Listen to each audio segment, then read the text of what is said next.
فکر کن بهت بگم قدرتمندترین نیروی دنیا نه بمب اتمه، نه هوش مصنوعی، بلکه توانایی ما آدماست برای تعریف کردن و باور کردن داستان. داستان؟ یعنی چی؟ یعنی چیزایی مثل پول، ملت‌ها، حقوق بشر، چیزایی که خب وجود خارجی ندارن ولی دنیای ما رو میچرخونن.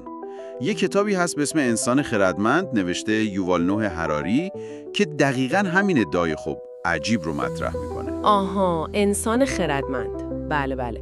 اون کتاب خیلی سر و صدا کرد. در واقع یه جور سفر به گذشته ما، نه؟ حدود 70,000 سال پیش. دقیقاً.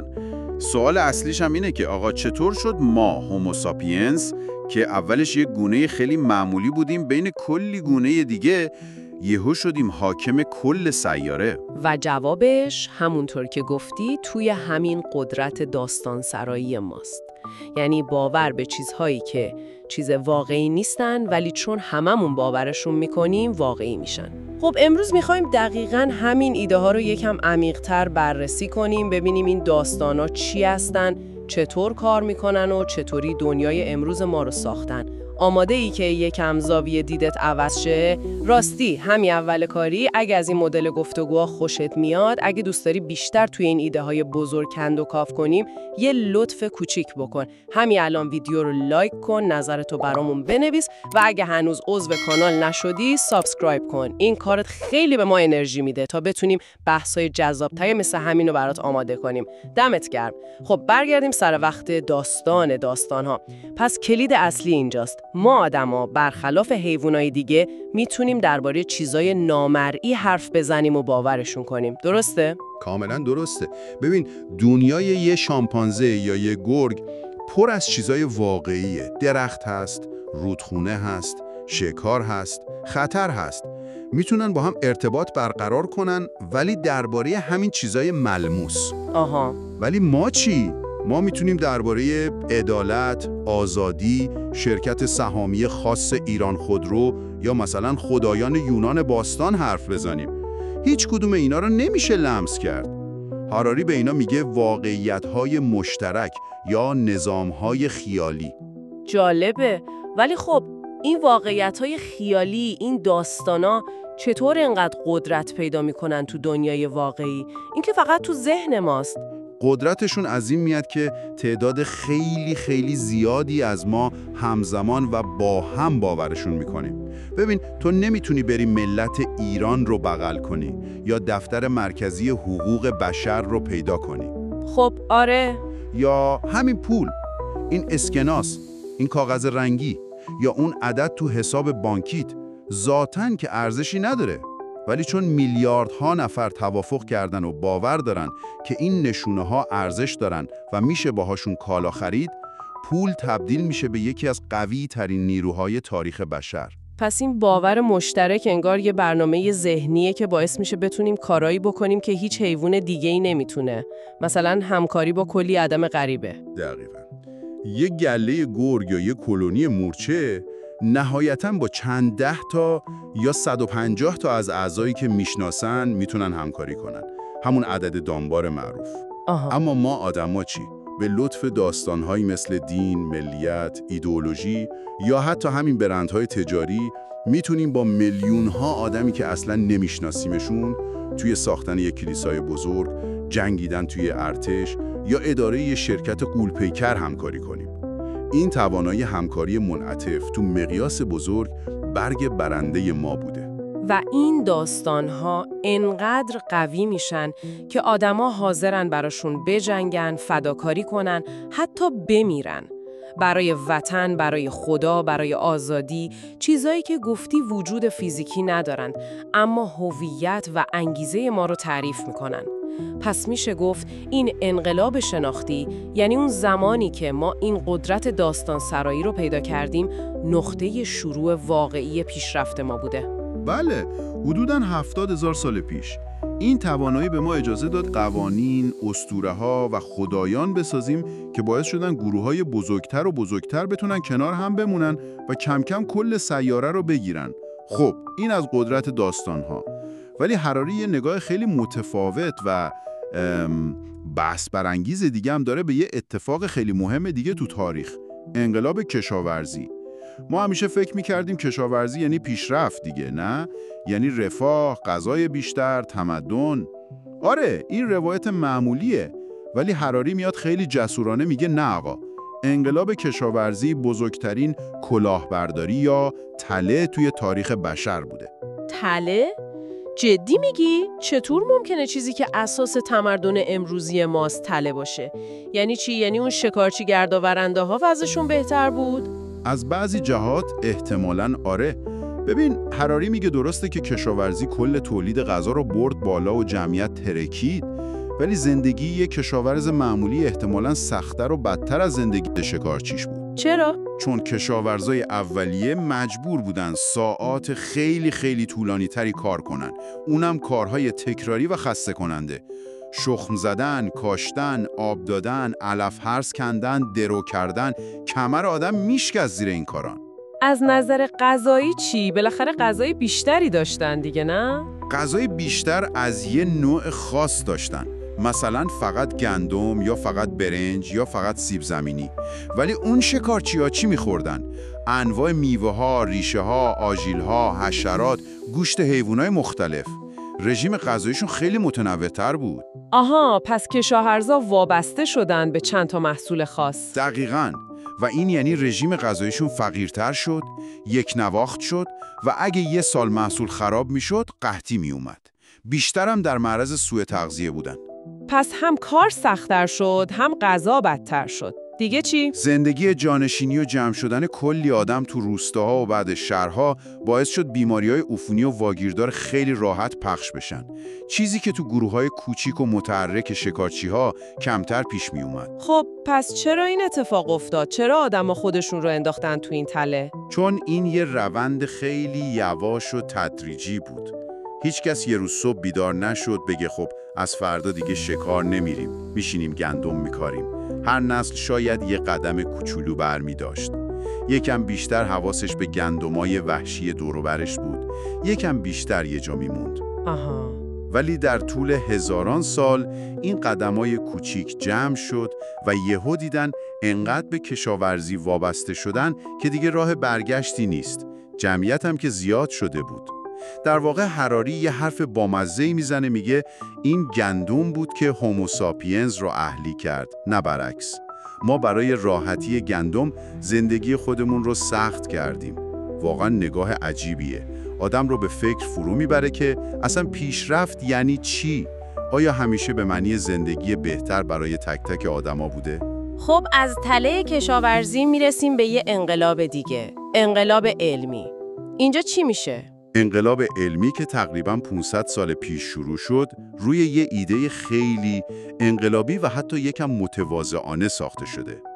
پذیرش جهل، یعنی قبول کنیم که ما نمیدانیم. پذیرش نادانی؟ مگه علم یعنی دانستن؟ چطور ممکنه؟ ببین، قبل از انقلاب علمی بیشتر فرهنگ‌ها فکر می‌کردن تمام چیزای مهم و حیاتی رو یا از کتابای مقدس قدیمی می‌دونن یا از خرد اجدادشون بهشون رسیده. فکر می‌کردن جوابای اصلی وجود داره، فقط باید پیداشون کرد یا تفسیرشون کرد. یعنی فکر می‌کردن دیگه چیزی برای کشف کردن نمونده؟ یه جورایی آره، ولی انقلاب علمی گفت نه، ما خیلی چیزا رو نمی‌دونیم و مهمتر این که بهترین راه برای فهمیدن دنیا این نیست که فقط به گذشته نگاه کنیم، بلکه باید بریم دنیای واقعی رو مشاهده کنیم و با آزمایش کردن ایده‌هامون رو بسنجیم. علم مدرن اساسش شد شک، مشاهده، آزمایش و البته ریاضیات. و این تغییر نگاه از ما همه چیز رو میدونیم به بیا ببینیم چی رو نمیدونیم و چطور بفهمیم چه نتیجه‌ای داشت. نتیجهش شگفت‌انگیز بود. این طرز فکر جدید باعث شد اکتشافات جغرافیایی شروع بشه، تکنولوژی با سرعت نور پیشرفت کنه و ما قوانین طبیعت رو خیلی بهتر بفهمیم. از کنترل بخار و برق گرفته تا ساختن آنتیبیوتیک و رفتن به ماه. علم و تکنولوژی دست به دست هم دادن و تو چند قرن دنیا رو زیر و رو کردن. و اینجاست که بحث دوباره هم هیجان انگیز میشه و هم یکم شاید ترسناک. چون هراری میگه این قدرت علم حالا انقدر زیاد شده که دیگه فقط برای کنترل محیط نیست. داره به ما قدرت میده که خود زندگی و حتی خود انسان رو دستکاری کنیم. دقیقاً این یکی از بحث‌های مهم آخر کتابه. انقلاب علمی فقط گذشته رو توضیح نمیده. داره ما رو با آینده‌ای روبرو میکنه که توش با پیشرفت‌های بیوتکنولوژی و هوش مصنوعی ممکنه بتونیم پیری و مرگ رو شکست بدیم. بدن و ذهن انسان رو از نو طراحی کنیم با مهندسی ژنتیک، با وصل کردن مغز به کامپیوتر و شاید حتی موجودات آگاه جدیدی مثل هوش مصنوعی فوق پیشرفته بسازیم. سوالایی که مطرح میکنه واقعاً اساسیه. آیا ما هوموساپینز داریم به آخر تاریخمون میرسیم و تبدیل میشیم به یه چیز دیگه؟ آیا داریم به سمت ساختن ابر انسان یا حتی خدایان جدید میریم؟ اصلا انسان بودن تو آینده یعنی چی؟ اینا دیگه فقط داستان علمی تخیلی نیست. واقعا سوالاییه که دانشمندا و فلاسفه همین الان دارن روشون کار میکنن. و نکته مهم اینه که این تصمیما، این که با این قدرت عظیم چی کار کنیم فقط دست متخصصا نیست. سرنوشت هممون بهش گره خورده. این که این قدرت تو چه راهی استفاده بشه برمیگرده به همون داستانهایی که ما در آینده برای خودمون تعریف میکنیم و باورشون میکنیم. خب از قدرت داستان گفتیم، از تله کشاورزی و حالا هم از قدرت و خطرات انقلاب علمی. یه مرور خیلی سریع روی 70,000 سال تاریخ بشر. ولی برگردیم به الان. شاید تویی که داری گوش میکنی بگی خب که چی؟ این بحث‌های تاریخی و فلسفی چه ربطی به زندگی من داره؟ به نظرم مهمترین فایدهش اینه که یه عینک جدید بهت میده برای دیدن دنیا. وقتی میفهمی خیلی چیزایی که فکر میکنیم طبیعی یا حتی مقدسن، مثلا سیستم اقتصادی الان، مرزهای کشورها، قوانین، حتی تصورمون از خوشبختی، در واقع ساخته‌های اجتماعی هستن که روی همین داستان‌های مشترک بنا شدن، اون وقتی که نمیتونی مثل قبل بهشون نگاه کنی. یعنی دیگه اونها رو مثل یه چیز ثابت و ابدی نمیبینیم، میفهمیم که اینا رو آدما ساختن و میشه تغییرشون داد؟ دقیقاً. این فهم بهت قدرت تفکر انتقادی میده. باعث میشه از خودت بپرسی خب این داستان خاص، مثلا داستان پول یا داستان موفقیت یا هر چیز دیگه، از کجا اومده؟ به نفع کیه؟ آیا هنوزم خوبه؟ نمیشه یه داستان بهتر تعریف کرد؟ این باعث میشه منفعل نباشی و جرأت کنی سوال بپرسی یا حتی سعی کنی چیزی رو عوض کنی. و راستش رو بخوای کلی هم سوژه باحال برای فکر کردن و بحث کردن با دوستات بهت میده. اینکه بفهمی چرا پول انقدر مهمه یا چرا مردم سر تیم فوتبالشون یا کشورشون انقدر تعصب دارن یا چرا اصلا ما اینجوری غذا میخوریم، واقعا باعث میشه دنیا رو عمیق‌تر ببینی. انگار یه نگاهی به پشت صحنه زندگی میندازی. کاملا موافقم. فهمیدن اینکه این واقعیت‌های مشترک چطور کار میکنن یه ابزار خیلی قوی بهت میده که تو دنیای پیچیده امروز راحت رو پیدا کنی و بفهمی چه نیروهایی واقعاً دارن زندگی ما رو شکل میدن. پس اگه بخوایم یه جمع‌بندی بکنیم، حرف اصلی انسان خردمند اینه: چیزی که ما رو از بقیه حیوونا جدا کرد و این قدرت رو بهمون داد، نه زور بازومون بود، نه دندونای تیزمون، بلکه قوه تخیل ما بود. توانایی ما برای بافتن شبکه‌های پیچیده معنا از طریق داستان‌هایی که برای هم تعریف کردیم و باورشون کردیم. از همون افسانه‌های دور آتیش توی غارها بگیر تا پیچیده ترین سیستم‌های مالی و قانونی امروز، همشون محصول همین قدرت داستان‌سرایی جمعی ما هستن.